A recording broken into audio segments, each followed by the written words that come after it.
en el que se abordará el módulo número 13, sobre los temas Derecho Internacional Privado, parte general y parte especial, Adopción Internacional, Restitución Internacional de Menores de Edad. Este encuentro estará a cargo del docente Mario Zelaya, sí, en la primera parte de este encuentro. Él es procurador, abogado y escribano. Es profesor adjunto con dedicación semi-exclusiva en el área de Derecho Civil del Departamento de Derecho de la Universidad Nacional del Sur, con sede en Bahía Blanca, en las asignaturas Derecho Privado, parte general por concurso, y Derechos Reales e Intelectuales por asignación de funciones. En la misma casa es docente de posgrado en la especialización en Derecho Empresario y en la maestría en Derecho con orientación en Derecho Privado Patrimonial. Ha escrito varias ponencias y artículos de doctrina publicados en revistas jurídicas y ha dictado numerosas conferencias en temas vinculados a la asignatura que dicta.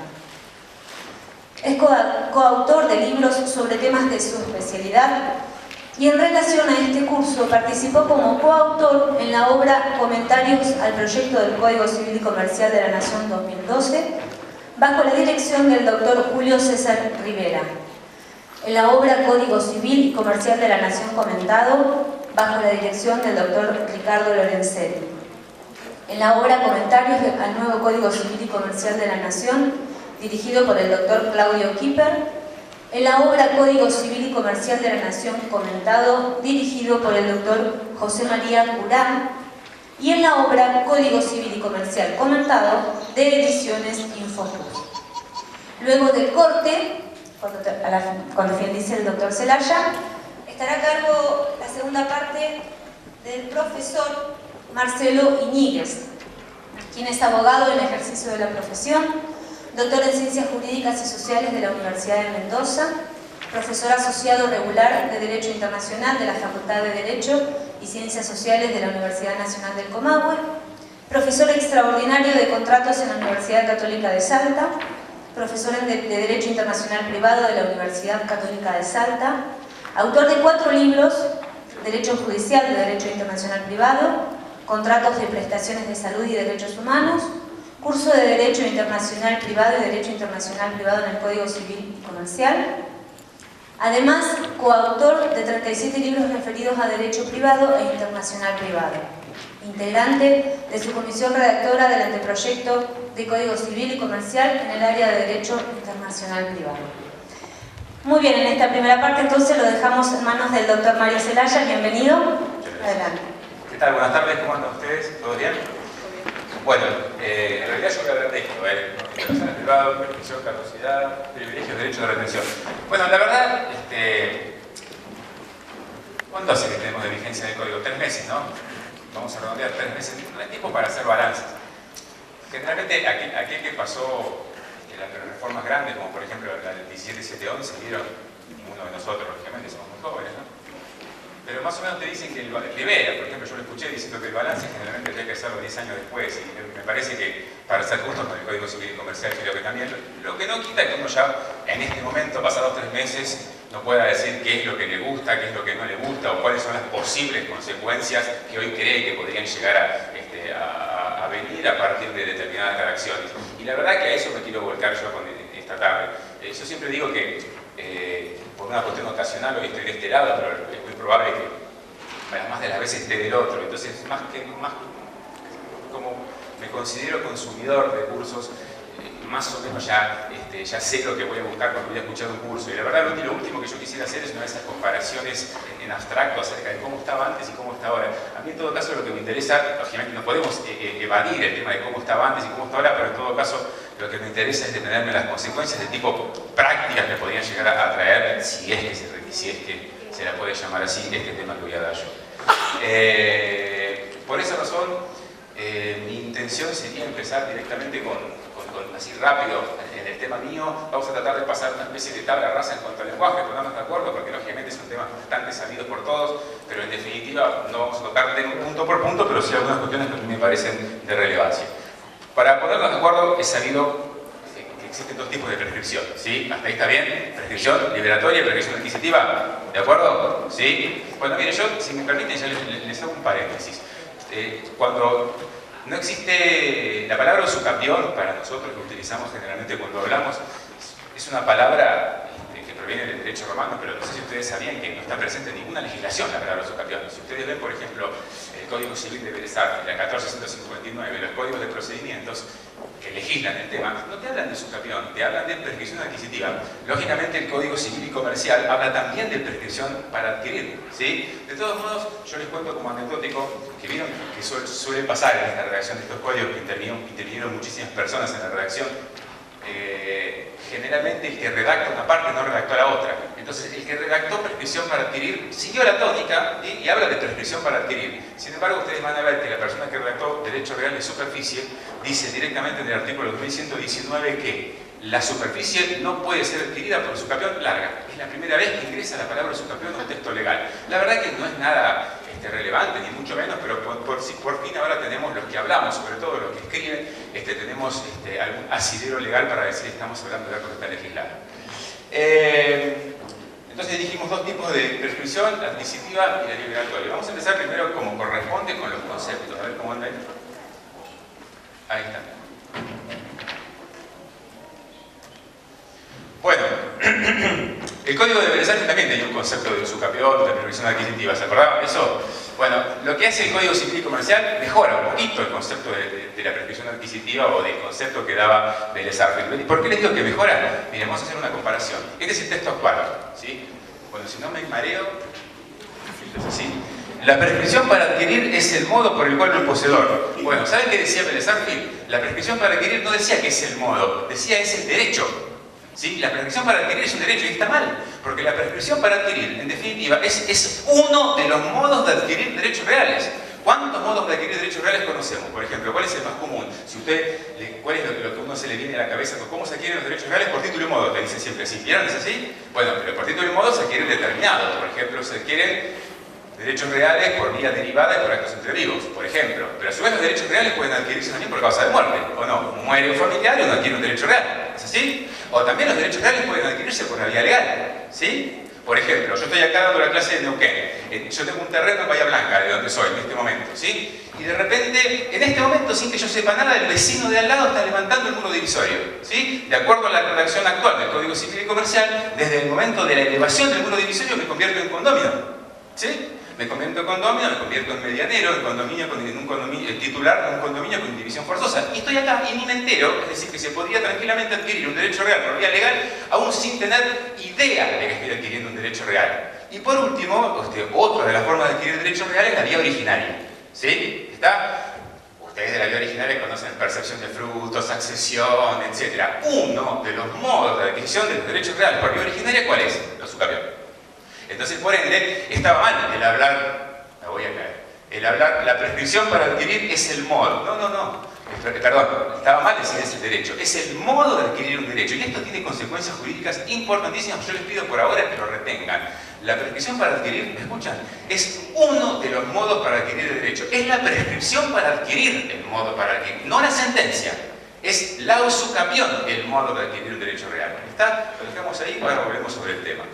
En segundo lugar, Bellas Artes decía, la prescripción para adquirir es el modo por el cual el poseedor de una cosa inmueble, decía Bellas Artes. ¿Estaba bien eso? ¿Qué les parece? ¿Solamente una cosa inmueble puede ser adquirida por usucapión? No, también una cosa mueble. ¿Se acuerdan ustedes que en el año 68 hubo una reforma en el Código que introdujo el 4016 bis? ¿Sí? Que permitía la adquisición por usucapión de una cosa mueble cuando era adquirida, cuando se había conseguido en realidad de buena fe y era robado o perdida. No se utilizó mucho el artículo, pero en definitiva se permitía. Y por ende, hablar de que se podía adquirir una cosa inmueble iba incluso en contramano con el propio Código Civil. Es más, la ley de navegación, es la 20094, que en el Código de Navegación también permite la adquisición por usucapión de buques, que son cosas muebles. O sea que en definitiva lo que hizo el Código fue ordenar la definición y dice ahora, la prescripción para adquirir es el modo por el cual el poseedor de una cosa, nada de moble inmueble, adquiere un derecho real sobre ella. Bellas Artes decía la propiedad. Solamente la propiedad se puede adquirir, si interpretamos que propiedad es lo mismo que dominio, ¿no? ¿Solamente el dominio se puede adquirir por usucapión o hay otros derechos reales que también se pueden adquirir por usucapión? ¿Qué les parece a ustedes? ¿Solamente el dominio? ¿Yo puedo adquirir el dominio? ¿Nada más? A ver, vamos a ser sinceros también. Que uno en la práctica vea que la gente adquiere dominio, eso es cierto, porque la verdad es un tema medio teórico. Yo no conozco mucha gente que esté 20 años cumpliendo actos posesorios, ¿sí? Y cuando de repente llega el momento de presentar la demanda, diga, yo quiero el usufructo. No, la gente pide el dominio, ¿está? Pero desde el punto de vista teórico, salgamos de lo práctico, desde el punto de vista teórico se pueden adquirir otros derechos reales que no sea la propiedad, como decía Dale Starfield, y ahora por eso dice el artículo por el cual el poseedor de una cosa adquiere un derecho real sobre ella mediante posesión. No dice más, mediante la continuidad en la posesión, porque la continuidad en la posesión es solamente uno de los elementos que califica la posesión, pero la posesión tiene que ser calificada por otros elementos además de la continuidad, que se ve más adelante. ¿Cuál era el sentido de incluir en la definición uno solo de los elementos calificantes y dejar de lado otros? Por ende, lo que hizo fue ordenó la definición en relación a la de Dale Starfield y ahora quedó mediante la posesión, nada de continuo, ¿no? Durante el tiempo fijado por la ley. De todos modos, yo les cuento, ¿vieron que les subrayé un derecho real sobre ella? Porque la definición está perfecta en relación a la de Dale Starfield, pero de todos modos yo les quiero contar que ya hay discusiones en torno a cuáles son los derechos reales que se adquieren por los usucapión. A ver si solamente el sí o no, pero ¿ustedes se acuerdan si las servidumbres podían ser adquiridas por usucapión en el Código de Vélez? ¿Las servidumbres podían ser adquiridas por usucapión? Sí, pero solamente cuando eran continuos y aparentes. ¿Está? Hoy la clasificación de las servidumbres en continuos, discontinuos, aparentes, no aparentes desapareció. Queda subsistente la pregunta, ¿las servidumbres en el Código Civil y Comercial pueden ser adquiridas por usucapión? Bueno, hay un artículo, les cuento que es el 2565, que dice todos los derechos reales principales pueden ser adquiridos por prescripción adquisitiva. Todos los derechos reales principales. Bueno, ahí viene claro. Habría que buscar si hay algún artículo que te dice cuáles son los derechos reales principales y cuáles son los accesorios. Y hay. Si ustedes van al artículo 1889, les va a decir que todos los derechos reales son principales, salvo aquellos que son accesorios a un crédito. Tal es el caso de cuáles: la hipoteca, la prenda y la anticresis. Bueno, viene bárbaro. Entonces, si tenemos que accesorios son la hipoteca, la prenda y la anticresis, parecería ser que se puede adquirir por usucapión el resto. ¿Sí? ¿Sí? Pero no, es así. Por ejemplo, uno les dije recién, ¿se acuerdan? La superficie no puede ser adquirida por usucapión larga, por ejemplo. Yo les tiro otro, el dominio fiduciario no puede ser adquirido por usucapión larga. Determinadas cosas comunes en materia de propiedad horizontal no pueden ser adquiridas por usucapión larga porque son necesariamente comunes. Por ejemplo, por darles ejemplo, el problema no es tanto estas que les doy, sino se planteó en torno a las servidumbres por el texto del artículo 1891. Si alguno lo tiene, por ahí estaría bueno que lo siga, porque no está transcrito ahí en la filmina. 1891. Les recuerdo, la pregunta es, ¿son susceptibles de ser adquiridas por usucapión las servidumbres? 1891. Dice, todos los derechos regulados en este código se ejercen por la posesión, excepto las servidumbres. Listo, si uno de los elementos esenciales para adquirir por usucapión es la posesión y la servidumbre no se ejerce por la posesión, ¿cuál sería la respuesta inmediata? No se pueden adquirir por usucapión. ¿De acuerdo? ¿Sí? ¿Sigamos leyendo? Segundo párrafo. Las servidumbres positivas se ejercen por acto posesorio. No entiendo, pero si la posesión se ejerce por actos posesorios y una servidumbre se ejerce por actos posesorios, ¿qué es la forma de manifestar la posesión? Parecería ser que obligatoriamente si se ejerce por actos posesorios podría adquirir la posesión mediante actos posesorios continuados durante 20 años. Pero sigamos leyendo. Dice, las servidumbres positivas se ejercen por actos posesorios sin que su titular ostente la posesión. ¿Y qué hacemos entonces? Yo no comprendo. De hecho, ya la doctrina está dividida al respecto. Es cierto, es un tema bastante teórico, pero eso ya, por ejemplo, les cuento. Molina Quiroga escribió un libro en el cual él dice que no, pero después Kipper y Hayton, por ejemplo, en sus manuales ya dicen que sí. O sea que en definitiva va a ser una cuestión otra vez para llenar páginas, pero le repito, no tiene gran correlato práctico, mucho menos para hablar un miércoles a la tarde respecto a este tema. No es tan teórico el tema, yo les cuento porque, a ver, este sí, este de la servidumbre sí. Pero hay supuestos en la práctica en los cuales se presenta una persona a plantear la demanda de usucapión y no pide el derecho real de dominio, sino que pide otro derecho real. Les cuento un caso práctico que yo conozco, incluso se hace más de una vez, que lo he visto en el Gran Buenos Aires sobre todo.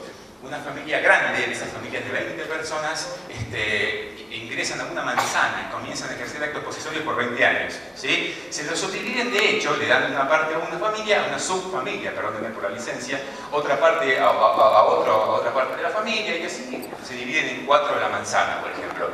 Luego de 20 años de actos posesorios, ¿sí? ¿Cuál es el derecho real que piden al juez que se les otorgue? ¿Dominio? ¿Podrían pedir el dominio? No, no podían. ¿Cuál es el derecho real que podían pedir? Podrían pedir el derecho real de condominio, ¿sí? Para luego, en todo caso, subdividir las parcelas y adjudicarse las partes. ¡Ojo, ojo! Yo lo he visto así. También podría ser que hagan 4 planos, identifiquen las parcelas que ocupan y pidan el dominio de cada uno de los planos, pero lógicamente es mucho más oneroso. Se me ocurre a mí que lo ideal es lo que habían planteado. Este es un ejemplo de lo que, en cuanto a que no siempre se pide el dominio, a veces, incluso por necesidad o por gusto o por costo, se piden otros derechos reales que no sea el dominio. ¿Sí? Bien. Respecto a la prescripción liberatoria, había una definición en el Código de Vélez, que si no me equivoco era el 3947. Decía, era el modo de liberarse de una obligación por el paso del tiempo. Decía el 39. Fíjense que no hay ningún correlato de esa definición en el Código Civil y Comercial. No hay nada, no hay definiciones de prescripción liberatoria. ¿Está? No hay. Lo cual no implica que haya algún cambio, porque ¿cuál era la consecuencia principal, ¿sí?, de que una obligación prescribiera? Es decir, que ocurra la prescripción liberatoria respecto a una obligación. ¿Esa obligación en qué se transformaba? Esa obligación simple, civil, simple, ¿en qué se transformaba? ¿En obligación? En obligación natural. Se transformaba en obligación natural. Bueno, fíjense, eso implicaba que el pago espontáneo de esa obligación no era repetible. Bueno, ¿qué dice el artículo 2538 del Código Civil y Comercial ahora? Que el pago espontáneo de una obligación prescripta no es repetible. En definitiva, es lo mismo, con una distinción, que no sé si ustedes saben, ya lo deben haber visto, no existe más la clasificación de las obligaciones en civiles y naturales. ¿Sí? Ahora se llaman, esas obligaciones que antes les llamábamos naturales, ¿saben cómo se llaman? Deberes morales. Lo dice el 728 del Código Civil y Comercial, que habla de deberes morales. ¿Está? Cuando uno escucha la palabra moral o habla de deber moral, parecería ser que sería un deber afuera de la órbita jurídica. Sin embargo, yo les cuento que no está tan separada la órbita moral de la jurídica en este tema, porque hay algún supuesto, habría algún supuesto en el cual ese deber moral podría ser exigible jurídicamente. ¿Y saben cuál es el ejemplo que lo ven ustedes mucho más seguido que lo que están pensando? ¿Vieron cuando una persona reconoce la obligación con posterioridad a la prescripción? Quizás por ignorancia. Ejemplo típico, va a pedir un libre deuda de impuestos a una municipalidad o una dependencia provincial, ¿sí?, y le tiran el choclo de la deuda de 20 años de impuestos. ¿Está? Entonces firma un reconocimiento y a partir de allí se compromete a pagar esa deuda de impuestos en, no sé, 2 años, supóngase. ¿Qué les parece a ustedes? ¿Ese reconocimiento implica la posibilidad jurídica del fisco de reclamárselo por la vía compulsiva? Sí, sin duda que sí. Y fíjense ustedes que era un deber moral que luego se transformó en un deber de tipo jurídico. O sea que, si bien es cierto que es moral, pero en algún supuesto, sobre todo ante la falta de información, podría llegar a transformarse en un deber jurídico. Bueno.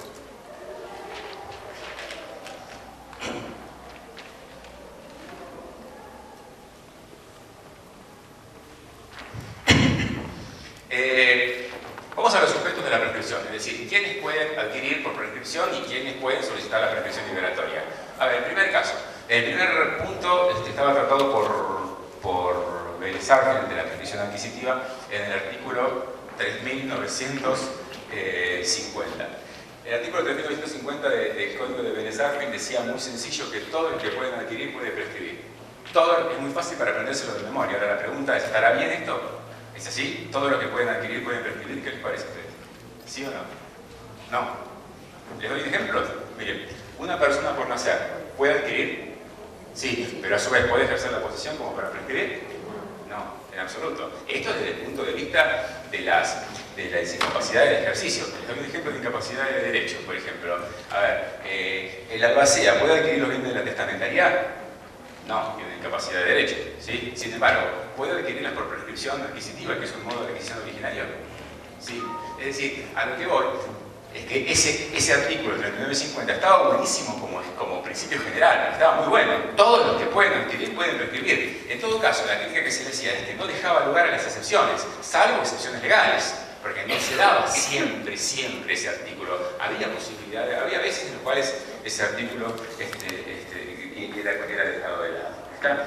Fíjense ustedes que después el 2534 del Código Civil y Comercial ya ahí sí deja de lado esa cuestión, esa crítica, y miren lo que dice: la prescripción opera a favor y en contra de todas las personas, excepto disposición legal en contrario. En materia de prescripción adquisitiva tenemos, yo encontré dos, debe haber más disposiciones legales en contrario. Una en el artículo 237, la ven ahí, está en la femina, dice: los bienes públicos del Estado son imprescriptibles. Ahí tienen un ejemplo, ¿sí? Y el 1922, por el cual yo les quiero hacer un comentario, que dice: para adquirir una relación de poder, esta debe establecerse voluntariamente por sujeto capaz, excepto las personas menores de edad, para quienes es suficiente que tengan 10 años. Es decir, en términos muy sencillos, ¿a partir de qué años, a partir de cuánto se puede poseer, de qué edad se puede poseer? A partir de los 10 años, ¿sí? Antes no, ¿de acuerdo? Es decir, que una persona de 6 años estaría exceptuada o prohibida, estaría prohibido para la ley que prescribe. Yo quiero hacer un comentario al respecto, ¿sí? Porque la verdad está todo muy bueno desde el punto de vista legal, que te dirían que a partir de los 10 años una persona puede poseer. Pero dos cuestiones. Primero, el artículo no dice que puede poseer, dice que puede adquirir relaciones de poder. ¿Siguen? ¿Cuántas son las relaciones de poder que conocen? Dejando de lado las discusiones al respecto. La sencilla. ¿Cuáles relaciones de poder conocen hoy, de acuerdo al Código Civil y Comercial? Dos, tenencia y posesión. ¿Sí? Si el artículo dice que a partir de los 10 años puede adquirir relaciones de poder, es decir, podría adquirir tenencia. Díganme ustedes cómo un nene de 10 años puede adquirir tenencia. Porque yo lo que estoy diciendo, estoy dando la posibilidad de que sea poseedor, pero no lo estoy convirtiendo en mayor de edad. Entonces, si yo no lo estoy convirtiendo en mayor de edad, ¿cómo podría ser tenedor? ¿Podría firmar un contrato de locación un nene de 10 años? No. ¿Podría firmar un boleto de compra, un contrato de comodato un nene de 10 años? No hay forma en que pueda ser tenedor. Pero bueno, olvidémonos, supongamos que esto sea un error y lo que quiere decir el artículo, como decía Bella Starfield, es que puede adquirir la posesión a partir de los 10 años. ¿De acuerdo? ¿Sí? ¿Hasta ahí bien? Bien. Pero, ¿de qué forma puede adquirir la posesión un nene a los 10 años? Les repito, no lo estoy convirtiendo en capaz. ¿Me siguen? Por ende, si no lo estoy convirtiendo en capaz, no puede celebrar un acto jurídico. Entonces, ¿podría firmar un boleto de compraventa y hacerse poseedor por boleto de compraventa? No. ¿Cuál es la única forma en la cual un nene podría acceder a la posesión a partir de los 10 años? A través del desapoderamiento. Nada más. A través del desapoderamiento. Es decir, desapoderamiento, paréntesis, entiéndase, entra el nene, casa vacía, patada a la puerta, franquea el acceso y se pone a poseer. ¿Sí? 10 años. Yo sé que los nenes son precoces, pero 10 años. ¿Sí? A ver, ¿por qué le pongo énfasis a esta situación? Porque generalmente el nene de los 10 años podría llegar a hacer eso, pero no lo va a hacer solo. ¿Con quién lo va a hacer? Con la familia. Por ende, si lo hace con los padres, los poseedores ya no van a ser los nenes de 10 años. ¿Quiénes van a ser? Los padres. Los poseedores, los nenes de 10 años, respecto a los padres, ¿qué son? ¿Cuál es la relación que tienen? Servidores de la posesión, por razón de hospedaje. ¿Está? Entonces no podrían ser poseedores. Ojo, ojo. Yo lo que digo es que este ejemplo podrá estar muy bien. ¿Por qué no? En algún caso se le puede haber dado, vaya a saber por qué no. No va a ser muy común, simplemente.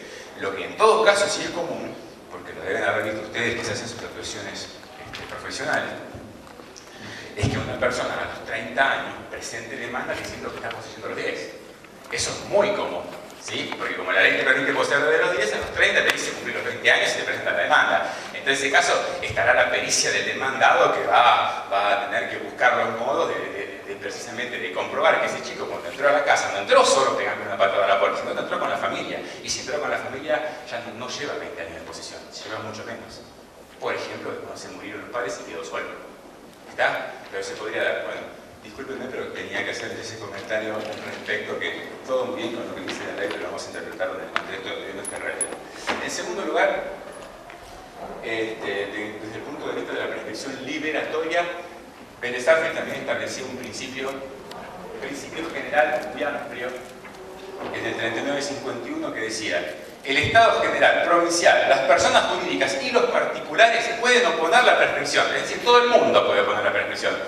¿Cuál era la crítica que se le hacía a ese artículo? Que decía puede oponer la prescripción, Y entonces se desataba la duda acerca de si una persona podía plantear la prescripción liberatoria también por acción o si solamente la prescripción liberatoria ingresaba al proceso por excepción. Ahí decía oponer. De todos modos, como les dije recién, el 2534, que es aplicable tanto para la prescripción adquisitiva como para la liberatoria, deja sin contenido esa crítica porque dice ahora el artículo: la prescripción, las dos, opera a favor y en contra de todas las personas, excepto disposición legal en contrario, ¿sí? Pero agrega algo más el artículo.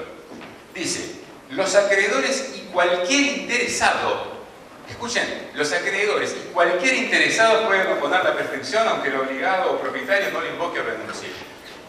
¿Se imaginan ustedes alguna situación en la cual algún interesado pueda oponer la prescripción que no sean las partes del proceso? ¿Se les ocurre alguna?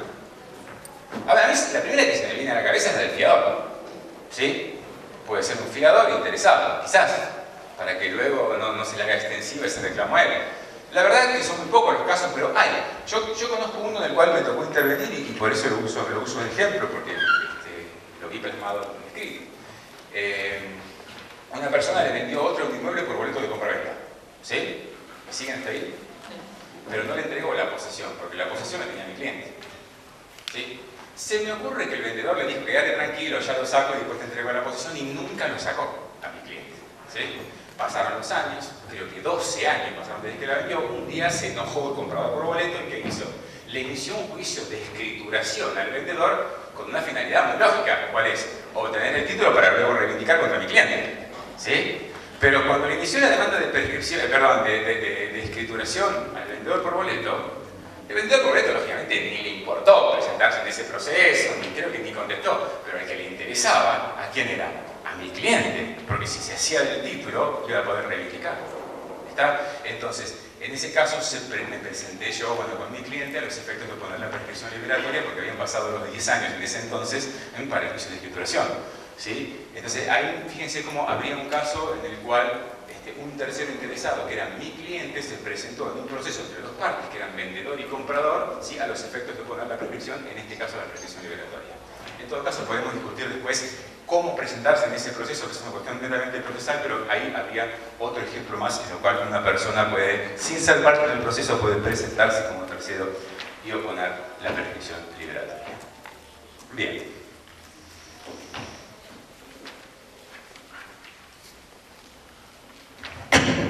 Bueno, los dos requisitos esenciales para la usucapión se saben cuáles son: el tiempo y la posesión. ¿Hasta ahí bien? ¿Sí? ¿Empezamos con el tiempo? ¿Les parece? Bien. ¿Cuál era? Hoy el tiempo es esencial, es claro, ¿eh? Hoy el tema de la prueba del tiempo es esencial. Como ustedes saben que en la sentencia de prescripción adquisitiva el juez debe decir la fecha en la cual se tiene por adquirido el dominio por usucapión. Es decir, la fecha en la que se cumplieron los 20 años. Es decir, que si el juez tiene que decir la fecha de los 20 años, las partes tienen necesariamente que extremar todos los recaudos para probar el inicio de esa posesión.